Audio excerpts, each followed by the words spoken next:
Hello, magandang hapon po. At meron naman tayong pag-uusapan. Sa ngayon po, na huling-huli si Martin Romualdez na bumili ng bagong property na nagkakahalaga ng 2 milyon dolyares or 100 million pesos or 120 million pesos sa New York City. At pinalabas niya ito na kunwari binigay o donated sa kanya. Matindi. No, bago natin banatan yan, ha, ay, magbabati mo natin sa kan mga happy, beautiful Sunday, ha. So, ngayon, ah, babatiin na lang natin yung ano, Sunday morning, left on the track. Yon. Hey, hey, hey, it's a beautiful day. Yet singing with a muzzle. This is my beautiful Sunday. This is my beautiful day. When you say that you love me. Whoa, whoa, mama, it's a beautiful day. Okay. Ngayon, pag-usapan natin si Tamba Loslos. Ngayon, ladies and gentlemen, yung ninakaw ni Tamba Loslos tsaka ni Marcos, yung pinsan niya, yung isa kanyang ninakaw, yung share sa nakawan, ay bumili siya ng property sa New York City sa Ritz Tower. Worth 2 million, isang apartment. Saan ang galing ito? At ang higit sa lahat, pinalabas niya na ito ay donated sa kanya. Ngayon, kung titingnan mong papel, ang nag-ayos ng papel ay yung fraternity brother niya sa UP na si Attorney Casino. Pangalan na yung Casino. Makikita natin mamaya. Ito rin ang nag-ayos ng property niya sa Massachusetts, sa Dover, Massachusetts, na kung saan pinalabas niya na dinodonate niya na ngayon property niya in favor of an entity na sila rin ang mayari. Ano ang ibig sabihin yan? Pag-usapan natin ng donation. Bakit may tao na mag-donate sa kanya na hindi niya rin kilala? Bakit mag-donate sa kanya ng bahay o apartment na worth more than $2 million, $2.4 million ang halaga ng isang apartment sa Ritz Tower? Bakit? Anong rason? Ang rason na nakikita ko, pinalabas niya na kunwari donated sa kanya para hindi mahabol ng batas ang pera na kinulimbat niya sa Pilipinas at pinambili niya ng apartment. Tatago nila. Grabe ito ka magnanakaw na mayroon itong Romualdez na to. Pinag-aral ka sa UP, tapos nag-aral ka sa UP, mayaman ka, dapat nga sana nagbabayad ka ng tuition. Tapos, ganun ibabalik mo sa pamahalaan natin pag nanakaw. Grabe ka talaga, tambaluslos ka talaga. Ipresenta natin ang ebidensya. Ang nag-imbestiga nito si Natasha Gonzalez. So, anyway, ito yung reporter na naging reporter ng Rappler at gumraduate siya sa Yale University sa Amerika. Pero not too long ago, about October this year, ay nag-donate siya. Siya mismo na naman nag-donate. Siya naman ito ngayon nag-donate. Dinonate niya o nag-waiver siya. Binili niya, pero donation ng tao, pero binenta niya ng $1.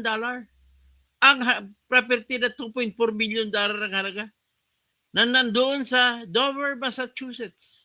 Binenta niya $1 sa kanyang korporasyon. Ano ibig sabihin doon? Para hindi mahabol ng bansang Pilipinas kung kakasuhan siya. Grabe. Itong hirap sa inyo, ang pagka-abogado ninyo, ginagamit nyo sa pagnanakaw.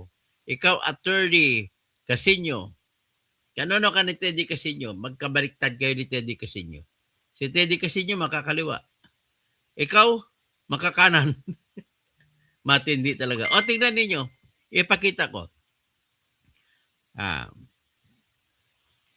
Pakita ko yung research ko. gamit ang AI ni Elon Musk. Ang AI ni Elon Musk ay nagpapakita na nakabili siya, may nagbigay ng property sa kanya. Ayan tingnan mo. Ang ginagamit ko ngayon po ay Grok.ai. Ito yung ang AI, Artificial Intelligence ni Elon Musk. Ito sabi niya,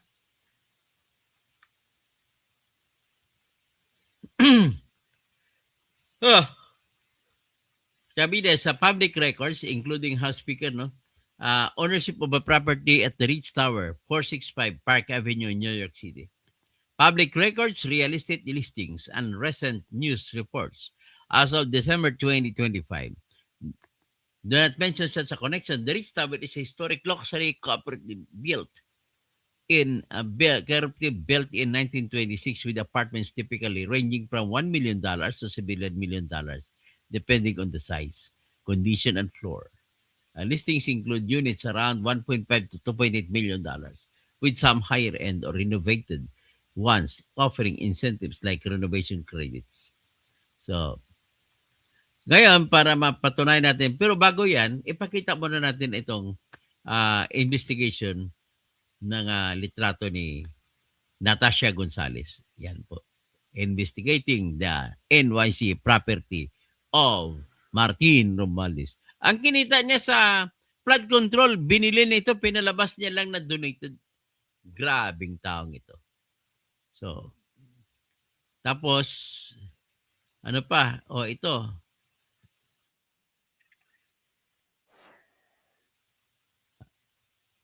Ito dali. Yan. The luxury property. So ngayon, dalhin ko muna kayo sa itong Ritz Tower, ay yung property sa Dover, Massachusetts, na binenta niya $1. Saan ka makikita ng $1? Ang halaga niyan ay $2.4 million. So binenta niya, ito naman po. Pakita ko sa inyo.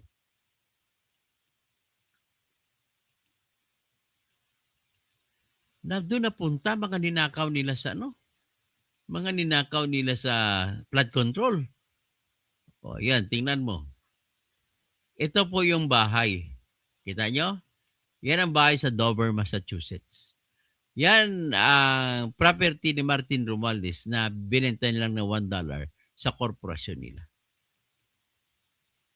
Tapos, ito siya.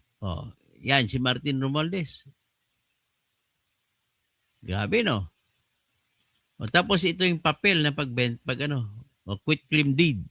Kita nyo, quit claim? Ayan, quit claim deed. I, Martin G. Ferdinand Romualdez, aka Ferdinand Martin G. Romualdez, aka Ferdinand Gomez Martin Romualdez of Manila, Republic of the Philippines, for nominal consideration of $1, hereby grant to AMI or AMY Incorporated, a corporation organized under the laws of Delaware and registered as a foreign corporation with the security of the Commonwealth Corporations Division having a mailing address at, New York. Okay? Quit claim covenants. The land with the building and improvements thereon situated in Dover, Massachusetts at 114, Carl Street, bounded and described as follows. So anyway, yan po yung ito namang ibang detalye. Property location sa Dover, Massachusetts. Ownership, Romualdez Martin G. Narrative description.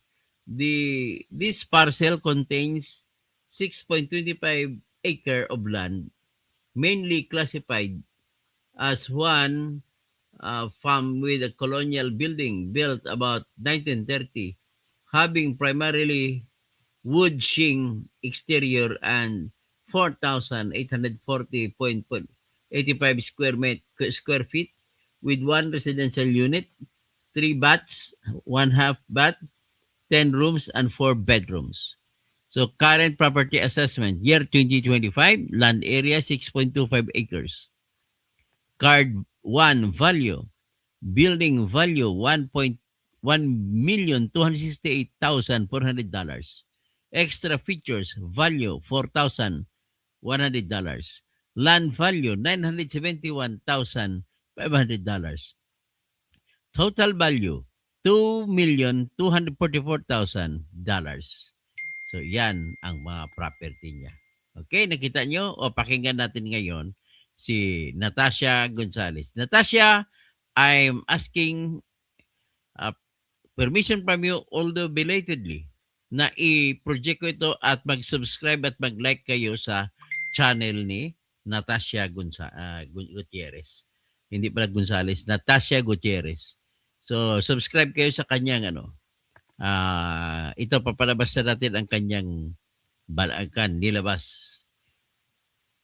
Dali Makinig tayo sa kanya na discover.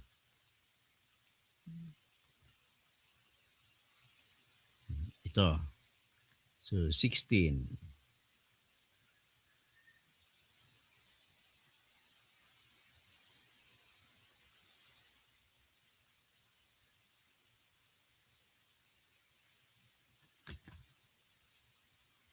Okay, ito na.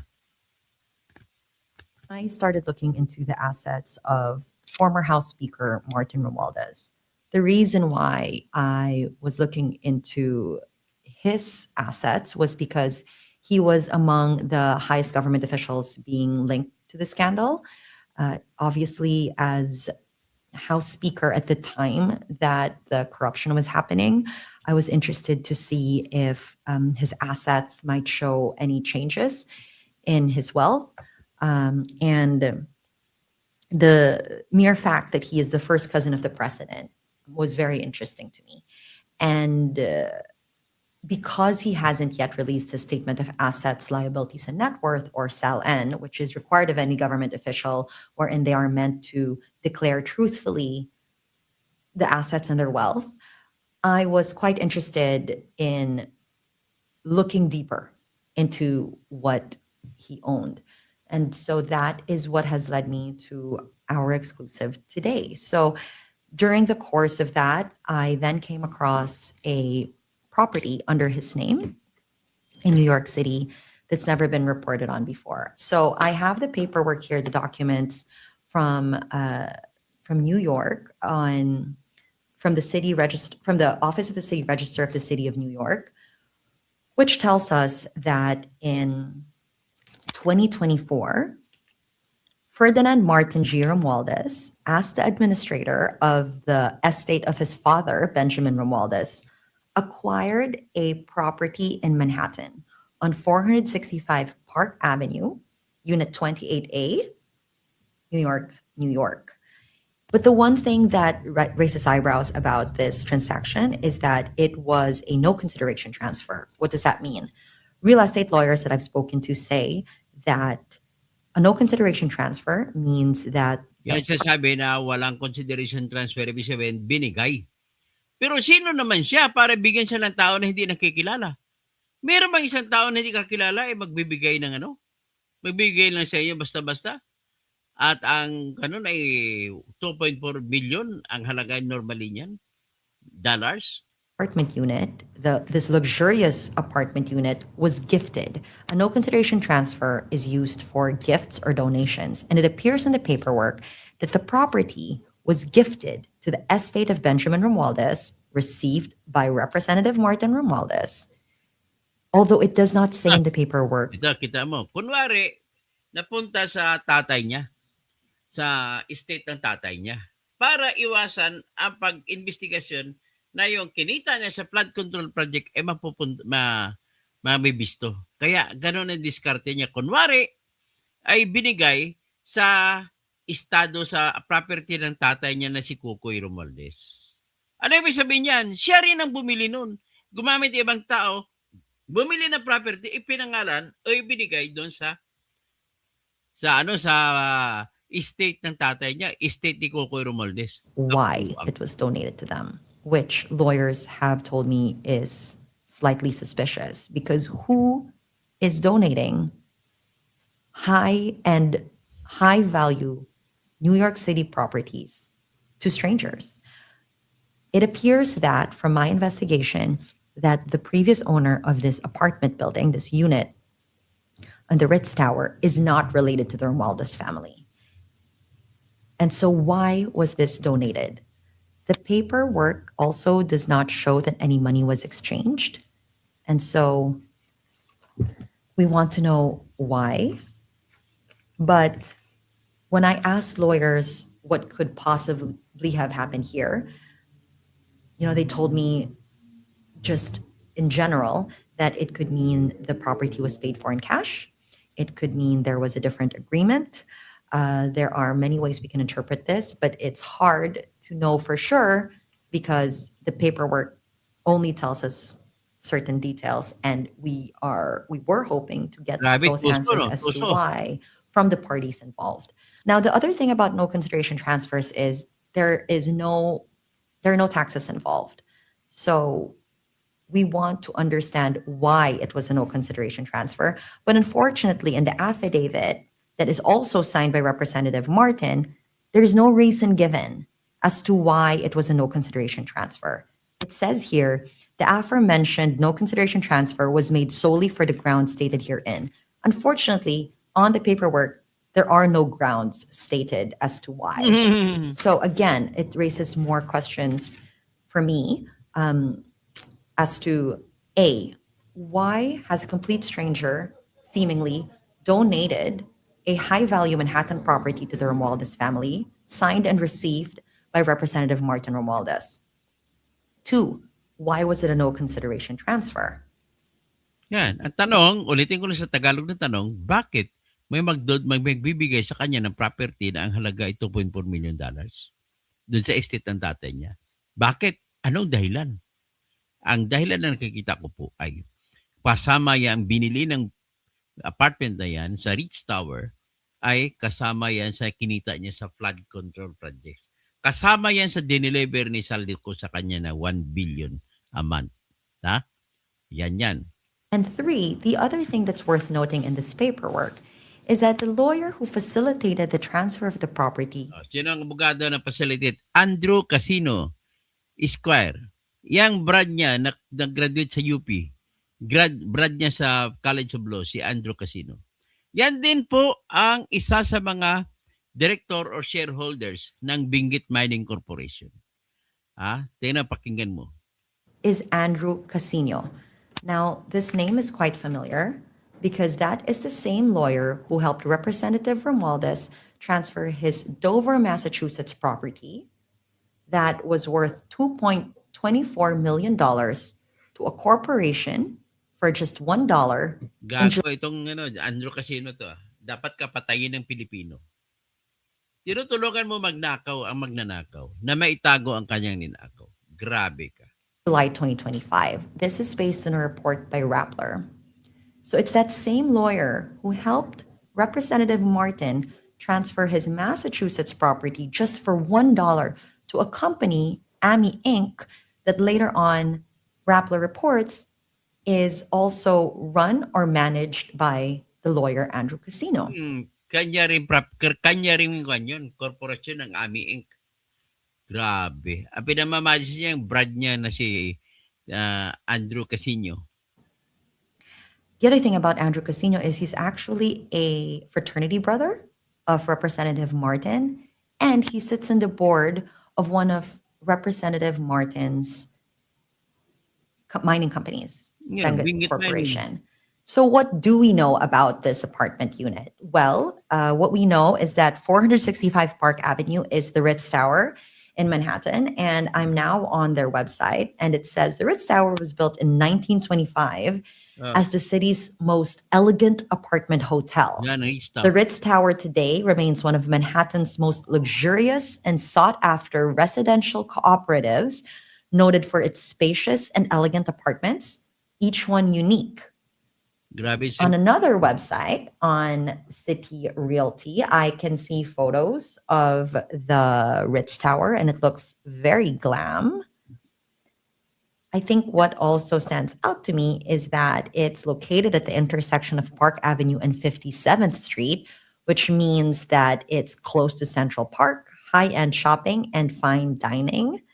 And the cooperative allows pied-à-terre, which means it doesn't have to be your first residence. It could be just something as a second home for vacationers, allows for foreign purchasers and corporate ownership structures. It also says that there's 142 apartments in the building, and the Ritz Tower maintains its tradition of luxury service. Residents enjoy an Hindi ko array alam of kung kamag-anak nito. hotel-style amenities, Kita mo ang including ganda, a oh. full-time Yan ang chef binili offering mo. lunch and dinner service, Yan ang binigay. 24-hour doorman and concierge, housekeeping, valet, and porter services. The building features a state-of-the-art fitness center, meeting or party room, and business center. So it does sound quite glam. Now, for the specific apartment that Representative Martin owns, we actually don't know if it's a two-bedroom or one-bedroom. I cannot seem to find that information on the site because it wasn't sold publicly. Again, it was no consideration transfer. It was donated or gifted to the Romualdeses. And what we do know, though, because I was looking at prices, is that units in this building actually are quite varied. So Redfin, which is a real estate website, estimates the property of Representative Martin, the 28A unit, at $4.7 million. Okay, that is the estimate that's online on Redfin. But I do have to mention that on Property Shark, which is another real estate website, the units in the Ritz Tower vary in purchase price from $150,000 to $4.2 million. So we don't actually know how much this unit costs, but judging from the description of the Ritz Tower, it does sound like a luxury property. And even if it is under the estate of his father, and let's say it's not fully owned by him, again, I want to emphasize that lawyers I've spoken to have said that it should still be reported by Representative Martin on his SALN. Why is that? Because he will still get a portion of this because he is a beneficiary of the estate of his father. So again, it is illegal to not be truthful in your SALN. So hopefully this property is on his SALN. And if it is, then hopefully we'll get more answers as to why this transaction transpired the way it did as a donation with no money seemingly exchanged. I do not know if this property is in his SALN because I've asked for a copy of it. I've emailed him and followed up repeatedly, I would say maybe 5 times over the last week. And even before that, for Al Jazeera, actually you can see on the documentary that when he visited the Independent Commission on Infrastructure, I asked him directly, will you release your SALN? And he said he would if the ICI were to ask it. And I looked at the Ritz Tower, which is where this high value property is. And I found that there are now, as of 2025, 3 properties under Andrew Casino's name, under Attorney Casino's name at the Ritz Tower. It's Ritz Tower 18D, Ritz Tower floor 35, unit 35, and unit 18A. So 2 properties, unit 18D and unit 35 at the Ritz Tower, were transferred to Attorney Casino in March 2025, on the same day, March 5th, 2025. I'm unable to tell you who the previous owner was because it's an LLC, but the address of both LLCs are the same address as Andrew Casino.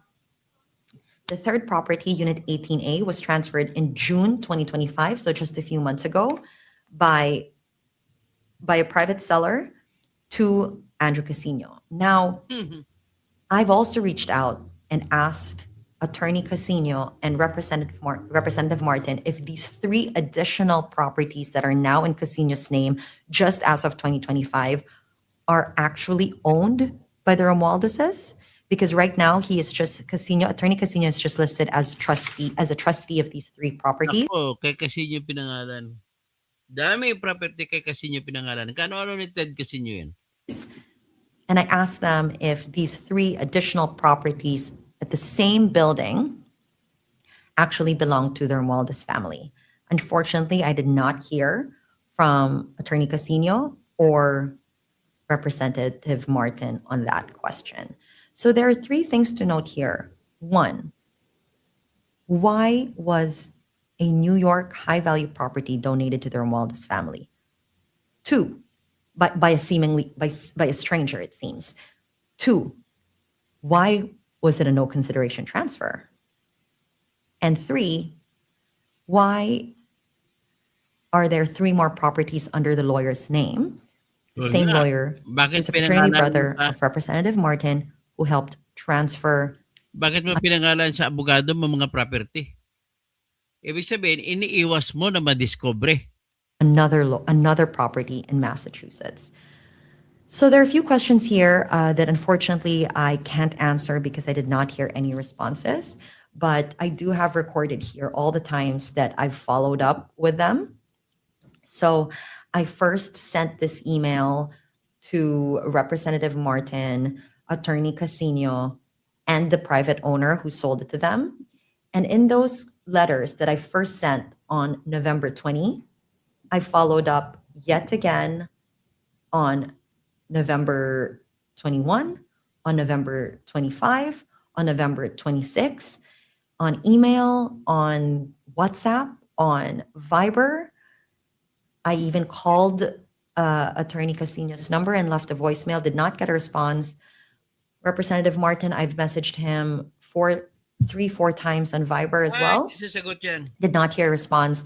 Emailed two different addresses of his office that have previously responded to me and did not get a response. So I want to read to you the questions that I've thrown to Representative Martin, because these are the questions that we still want answers to. We would like to confirm that the previous owner of the Ritz Tower apartment that he acquired is unrelated to him or his family. Not related. Hindi ka If magkano. so, kindly explain why the property was transferred to you, Representative Martin, Oh, via bakit a Bigay? no Hindi mo consideration ka transfer, magbigay which is ng reserved property sa'yo. only for gifts and donations. I told him, your fraternity brother Andrew R. Casino helped facilitate the transfer of the property. 3 other properties in the same building are under his name as a trustee as of 2025. Please confirm if these properties, specifically units 18A, 18D, and 35, are yours or your family's. And we respectfully request a copy of your latest statement of assets, liabilities, and net worth. I've given them a week to respond, which is standard for journalism practice. I've actually extended that a couple more days before recording this podcast, and I have yet to hear any responses, but I sure hope that after this podcast, we can get more answers from Representative Martin himself or his lawyer. So hopefully, we get more answers from Representative Martin about this New York property and the questions that we have, and learn. Anyway, maraming salamat sa ginawa mo, Natasha. Natasha Gutierrez. Maraming salamat sa ginawa mo. At natulungan mo ang mamamayang Pilipino na malalaman nila na yung pera na ninanakaw sa Pilipinas ay pinamimili ng property diyan sa Amerika. Grabe ka. You're a sucker na masarap ka patayin, gigilitan sa liig. Kung makikita lang kita sa totoo lang. Ay nako, nakakakonsensya talaga. Brad, Dennis Causing, Mary Jane Enriquez, Sorina Jabalya, salamat Salam, Marcos Resign, yan, nakaw lang kayo nakaw dito, nakaw ron. Roberto Panuela, tapos si Hazel Aquino, iba na talaga ang maraming pera galing sa kaban ng bayan. Mahiya ka naman. Kaya nga sabi, gusto kong kantahin yung kanta ni Glock ngayon eh. Kayong mga nakaupo, subukan nyo namang tumayo. Baka kayo mamyaw, meow, meow. Baka kayo mamyaw, meow, meow. Sige, kailangan malalim ng investigasyon. So, Genciano Pilayo, Doc, kaano-ano ba ni Teddy Casino? Hindi ko alam kung kamag-anak ni Teddy Casino ito si Attorney Andrew Casino. Uncle, Interesting and warm greetings to you. Great video sharing. Alan Phoenix. Tapos yung demonyong pari na yan, tahimik na nakaw na pamilyang Marcos Romualdez Araneta. Back squatter, Marcos Resign. Okay mga pare, Father Flavi Villanueva. Nakita mo ba ito, Heidi Mendoza? Nakita mo ba ito? Cielo Magno. Kita mo, Sasro Ganto Sasot? Lahat kayo, dapat makita nyo ito. Anti tsaka pro Duterte, dapat makita nyo ito. Ganon talaga. Ito naman to, dagdag na ebidensya na naman ito sa mga, tama, no? Birador, no? Baka dual citizen nga si Romualdez. Matindi ito, Jing Onciano. Tapos maraming salamat, At saka dati palang adik yung pare na nagsampa ng plunder. Dating adik yun si Father Flavi Villanueva.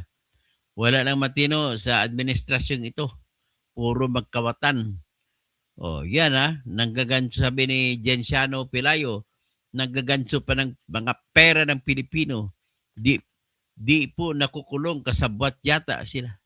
Kaya nakakaasar talaga. Dati palang adik yung pare.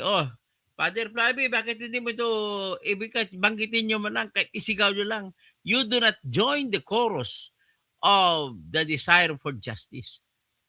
But you are only wanting to file a case against Duterte. Nothing else. What is that?